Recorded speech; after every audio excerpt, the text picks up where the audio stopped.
ang nagmamahal sa'yo kundi silang dalawa? Sino ang nagmamalasakit? Ang iyong ama't ina. Sila ang naging daan, kaya ika'y nabubuhay sa mundo.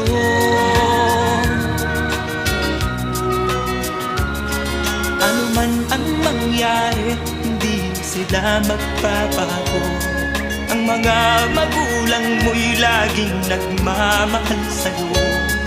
Kahit na nasasaktan, kahit na sila'y di mo pinapansin.